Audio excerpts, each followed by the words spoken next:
महाकुंभ मेला हिंदुओं का एक बहुत बड़ा धार्मिक मेला है। यह हर 12 साल में प्रयागराज के पवित्र शहर में लगता है। दुनिया भर से लाखों श्रद्धालु इस पवित्र आयोजन में शामिल होते हैं। वो गंगा, यमुना और सरस्वती नदियों के संगम में स्नान करने आते हैं। ऐसा माना जाता है कि यह स्नान पापों को धो देता है और आध्यात्मिक मुक्ति दिलाता है। कुंभ मेला आस्था, एकता और प्राचीन परंपराओं का उत्सव है। ये आध्यात्मिक चिंतन और नवीनीकरण का समय होता है। 2025 का महाकुंभ मेला बड़े उत्साह के साथ शुरू हुआ। श्रद्धालु आशा और भक्ति के साथ प्रयागराज पहुंचे। माहौल भक्ति के मंत्रों और धार्मिक जोश से भर गया था। घाटों को रोशनी और सजावट से सजाया गया था। शहर श्रद्धालुओं की भारी भीड़ को संभालने के लिए तैयार था।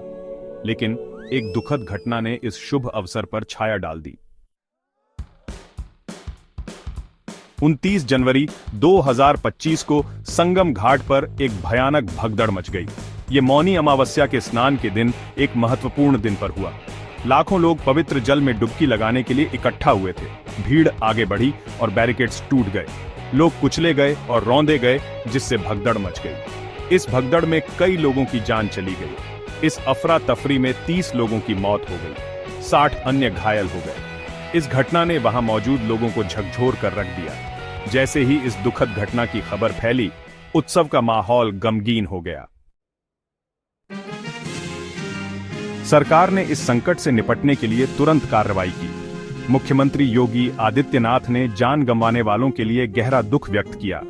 उन्होंने प्रत्येक मृतक के परिवार के लिए 25 लाख रुपए के मुआवजे की घोषणा की। प्रधानमंत्री नरेंद्र मोदी ने भी संवेदना व्यक्त की। उन्होंने राज्य सरकार को केंद्र सरकार से पूर्ण सहयोग का आश्वासन दिया।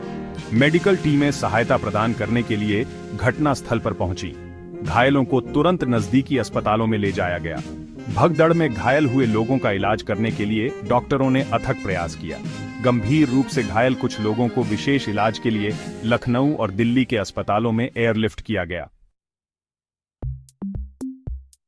भगदड़ के बाद अधिकारियों ने कड़े सुरक्षा उपाय लागू किए।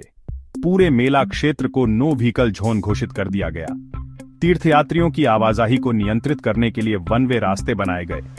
भीड़ को नियंत्रित करने के लिए अतिरिक्त सुरक्षा कर्मी तैनात किए गए। स्वामी रामभद्राचार्य जैसे धार्मिक नेताओं ने शांति की अपील की। उन्होंने श्रद्धालुओं से अधिकारियों के साथ सहयोग करने का आग्रह किया। उन्होंने उन्हें संगम पर भीड़ भाड़ से बचने के लिए आसपास के घाटों में स्नान करने की सलाह दी। सरकार ने इस घटना की व्यापक जांच भी शुरू की। भगदड़ का कारण निर्धारित करने और भविष्य के लिए निवारक उपाय सुझाने के लिए एक न्यायिक आयोग का गठन किया गया। इस दुखद घटना ने बड़े आयोजनों के दौरान सुरक्षा और भीड़ प्रबंधन के महत्व की याद दिला दी।